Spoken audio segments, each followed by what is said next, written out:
कमला चंदन नगर में एक ऐसी ही अकेली औरत थी जो कि अपने घर का अकेले ही पालन पोषण करती थी।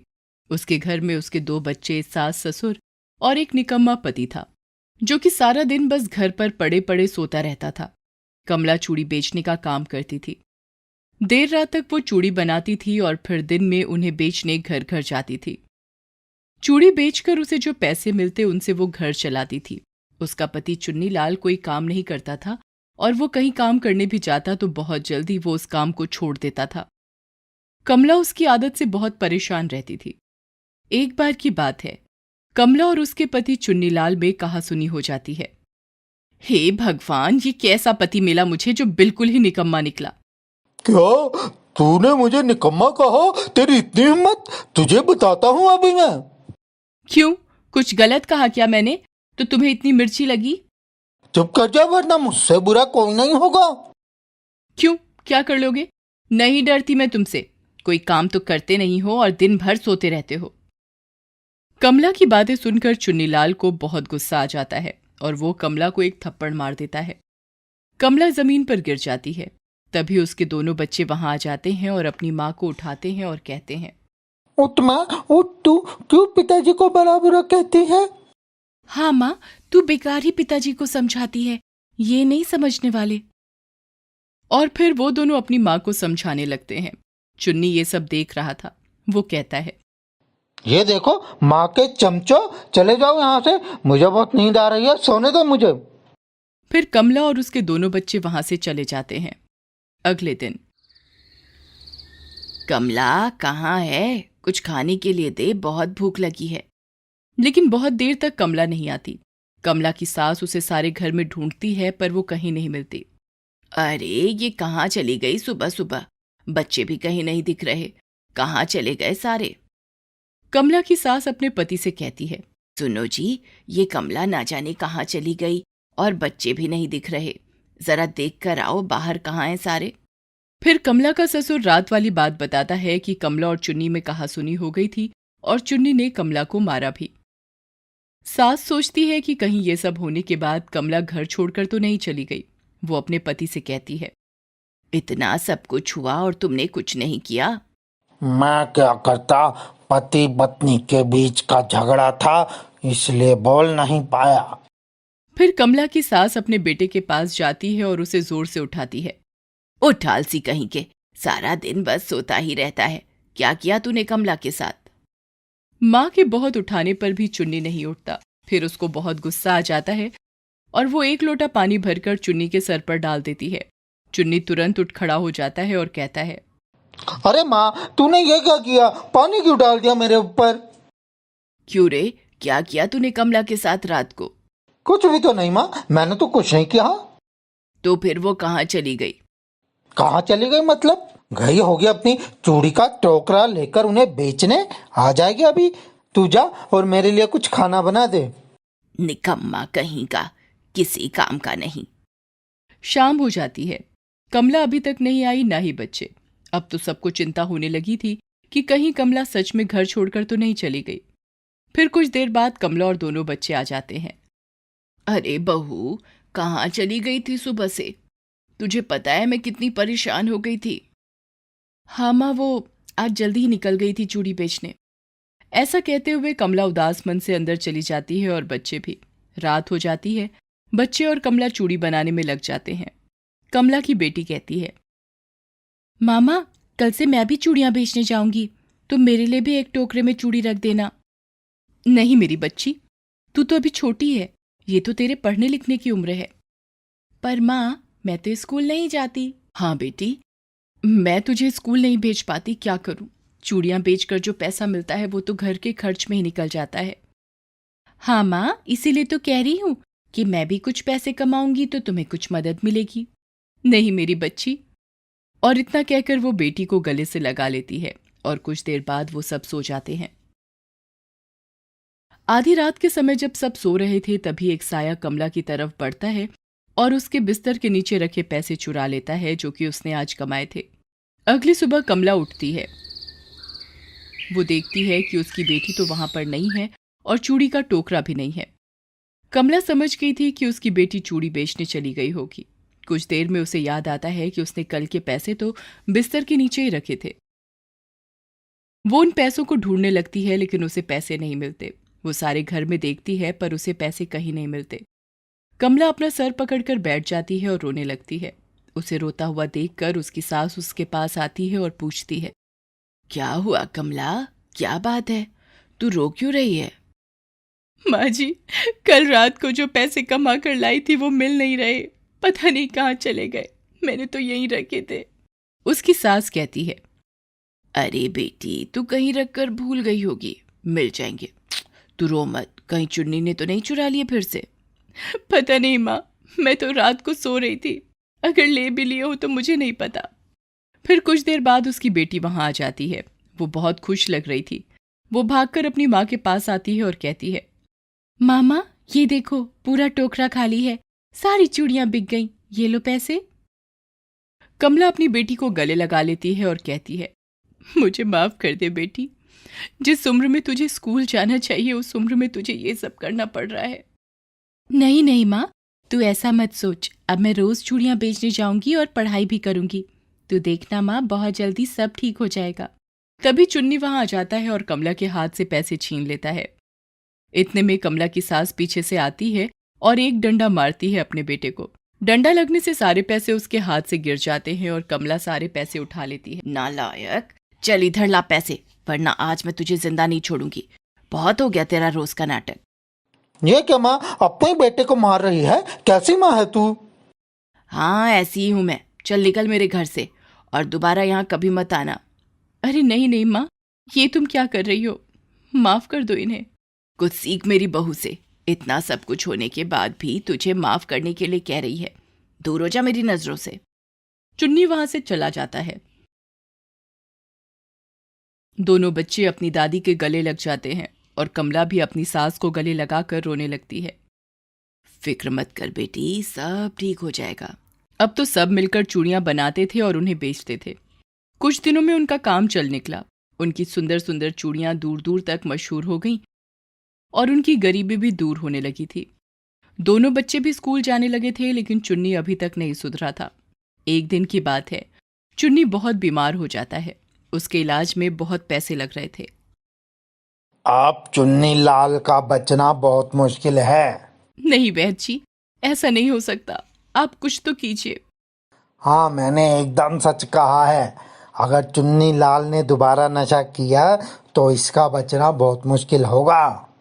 वैद्य जी मुझे बचा लो, मैं दोबारा कभी नशा नहीं करूंगा, बस आप एक बार मुझे बचा लो।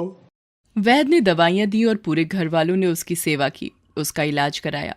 धीरे धीरे चुन्नी को अपनी गलती का एहसास हुआ कि वो जो भी कर रहा था गलत कर रहा था। वो अपनी पत्नी से, अपने बच्चों से माफी मांगता है।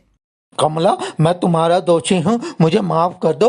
अब मैं तुम्हें कभी शिकायत का मौका नहीं दूंगा। मैं भी बहुत मेहनत करूंगा और फिर तुम देखना, हमारे बच्चे भी स्कूल में पढ़ने जाएंगे। सब लोग उसे माफ कर देते हैं। कुछ दिनों में चुन्नीलाल ठीक हो जाता है और अब वो भी कमला के काम में उसकी मदद करने लगता है। चूड़ी वाला, चूड़ी ले लो, बढ़िया वाली चूड़ी, लाल हरी चूड़ियां ले लो। चुन्नीलाल अब कमला के साथ मिलकर पहले चूड़ियां बनवाता और फिर उनको बेचने भी जाता था। अब उनकी चूड़ियां बहुत ही मशहूर हो गई थीं और लोग उनकी चूड़ियां दूर दूर से लेने आते थे। उन्होंने गांव के बाकी जरूरतमंद लोगों को भी काम देना शुरू कर दिया और चुन्नीलाल अब सेठ चुन्नीलाल बन गया था। उनके बच्चे भी स्कूल जाने लगे थे। इस तरह कमला की मेहनत रंग लाई। पति का सौदा। ये कहानी दौलतपुर नाम के गांव की है, जहां अमर नाम का एक आदमी रहता था। वो देखने में बहुत सुंदर था और मेहनती भी था। उसके पिताजी कपड़ों का व्यापार करते थे और माँ घर पर रहती थी। अमर की एक बहन भी थी जो बोल नहीं सकती थी। अब वो शादी के लायक हो चुकी थी, लेकिन उसकी शादी कहीं हो ही नहीं पा रही थी। अमर भी शादी के लायक हो चुका था। उसके पिताजी उसके लिए लड़की ढूंढ रहे थे। उसके गांव में गायत्री नाम की एक लड़की अपने माँ बाप के साथ रहती थी। वो बहुत गरीब थे। गायत्री अमर को बहुत पसंद करती थी, लेकिन अपनी गरीबी के कारण वो कभी अमर से अपने दिल की बात नहीं कह पाई। एक बार की बात है, अमर के पिताजी राणा जी शहर गए थे। वहाँ जाकर वो अपने एक दोस्त से मिलते हैं। उनका दोस्त बहुत परेशान था।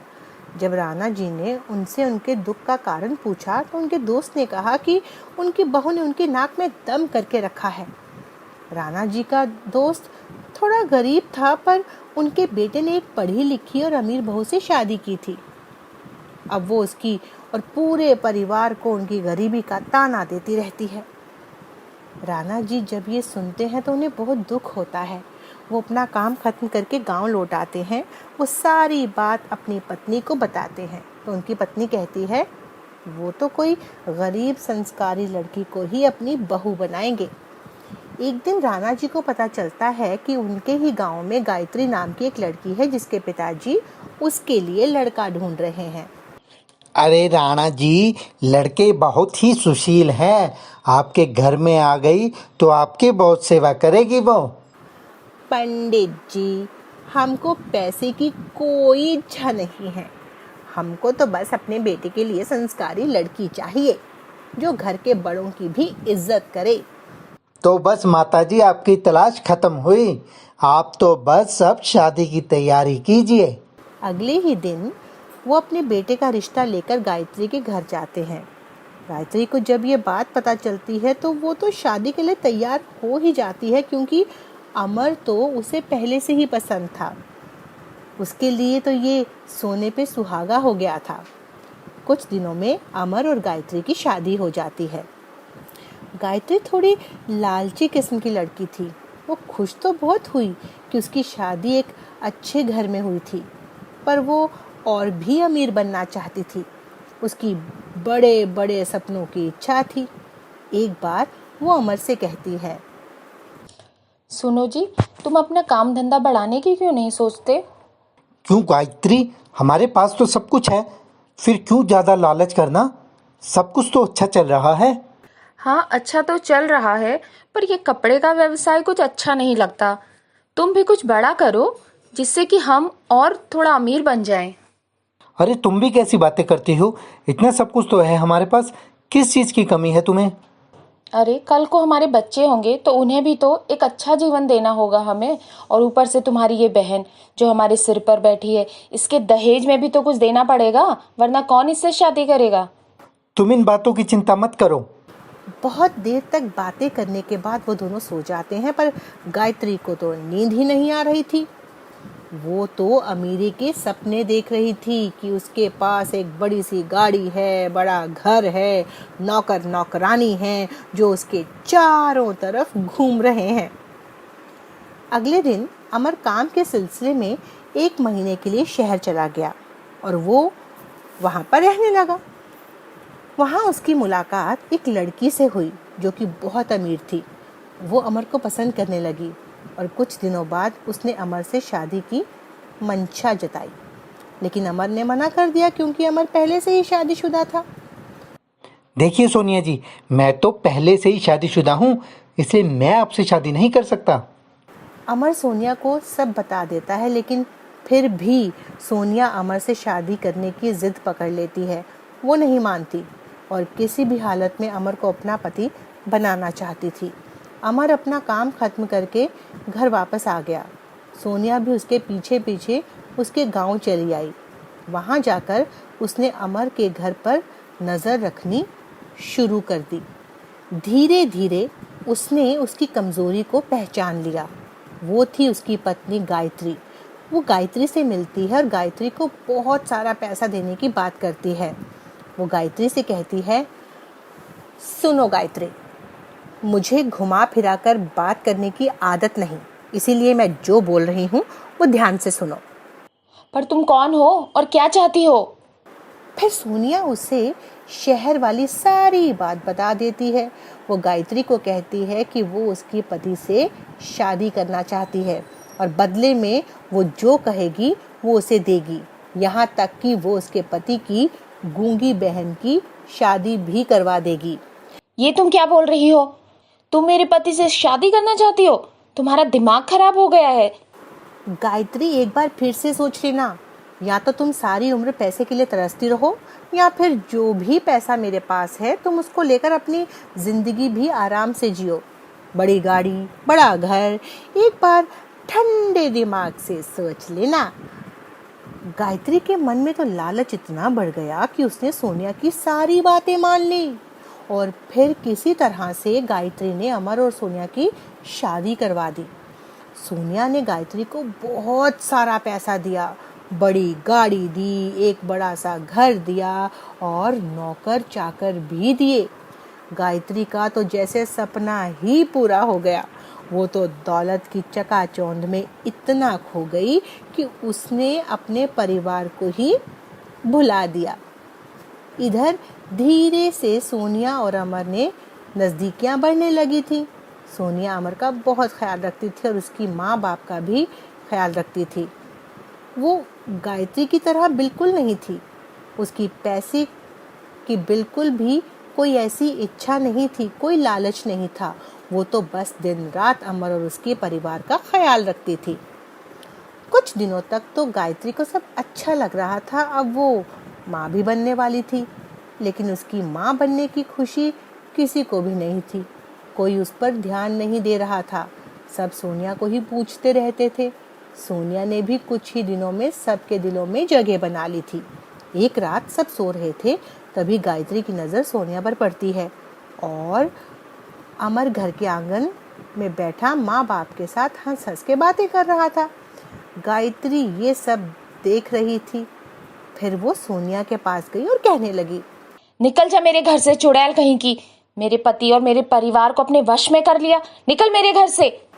गायत्री, ये क्या कर रही हो तुम? तुम ही तो इसे यहाँ लाई थी, अब तुम ही इसे यहाँ से निकाल रही हो। तुम चुप रहो। तुम चुप रहो गायत्री। मैं शादी नहीं करना चाहता था, लेकिन तुम्हारी जिद के आगे मुझे झुकना पड़ा। अब तुम सोनिया के साथ ऐसा बर्ताव कर रही हो। पैसों की चाहत में तुम अंधी हो गई थी और उसी वजह से तुमको ये दिन देखना पड़ा। मुझे माफ कर दो अमर, मुझे कोई पैसा नहीं चाहिए। तुम इसको बोलो ये मेरे घर से चली जाए, ये हमारी जिंदगी से चली जाए। गायत्री सोनिया को धक्के मारकर बाहर निकाल देती है और दरवाज़ा बंद कर देती है और अमर को भी अपने साथ अपने कमरे में ले जाती है। कुछ देर बाद वो सो जाते हैं, लेकिन अमर को नींद नहीं आ रही थी। उसे तो सोनिया का ही ख्याल आ रहा था। गायत्री को सोता देखकर वो चुपके से उठता है और दरवाज़ा खोलकर सोनिया को ढूंढने लगता है। सोनिया वहीं पेड़ के पास बैठी रो रही थी। अमर उसके पास जाता है। सोनिया, चलो अब हम दोनों यहाँ से चलते हैं। अमर और सोनिया दोनों वहाँ से चले जाते हैं। सुबह जब गायत्री की आंख खुलती है तो वो देखती है कि घर पर अमर नहीं है। वो उसे पूरे गांव में ढूंढती है पर अमर कहीं नहीं मिलता। वो थकी हारी घर वापस आ जाती है और रोने लगती है। उसे रोता देखकर उसके ससुर उसके पास आते हैं। देख बेटा गायत्री, ज्यादा लालच अच्छी बात नहीं। तेरे इसी लालच ने आज तेरी ये हालत कर दी। मुझे माफ कर दो पिताजी, मैंने अपने लालच के कारण अपने पति का सौदा कर दिया। अब मैं क्या करूं? तू चिंता मत कर बेटी, अमर वापस आ जाएगा। लेकिन अमर फिर कभी नहीं लौटा। कुछ ही महीनों बाद गायत्री ने एक बच्चे को जन्म दिया। गायत्री हर समय दुखी रहती थी। वो अमर को ही याद करती रहती थी और अपनी गलती पर पछताती थी कि उसने अपने पति का सौदा किया, और वो पति जिसे कि वो बचपन से ही प्यार करती थी। तभी एक दिन रात के समय तेज बारिश हो रही थी। अचानक घर के दरवाजे पर खटखट होती है। गायत्री भागकर दरवाजा खोलती है। सामने अमर को देखकर हैरान रह जाती है। उसके हाथ में एक छोटा बच्चा भी था। वो अमर को अंदर बुलाती है। अमर अंदर आता है। गायत्री उससे हाल समाचार पूछती है। अमर उसे सारी बात बता देता है कि वो बच्चा सोनिया का है। बच्चे को जन्म देते ही सोनिया इस दुनिया से चली गई। गायत्री, सोनिया को हमेशा इस बात का दुख रहा कि उसने तुमसे तुम्हारा पति छीना। उसने मरते वक्त तुमसे माफ़ी भी मांगी थी और कहा कि तुम उसे माफ़ कर देना और उसके बच्चे को अपना बच्चा समझकर उसका लालन पालन करना। गायत्री को ये सुनकर बहुत दुख हुआ। उसने बच्चे को अपने गले से लगा लिया। अमर को वापस देखकर उसके माँ पिताजी भी खुश हो गए। अमर, मेरे बेटे, कहाँ चला गया था तू? देख, ये तेरी बेटी, देख तो। अमर ने अपनी बेटी को गोद में लेकर उसको प्यार किया और सोनिया और अपने बेटे के बारे में भी उनको बताया। अब गायत्री दोनों बच्चों की परवरिश करने लगी और सारा परिवार हंसी खुशी रहने लगा।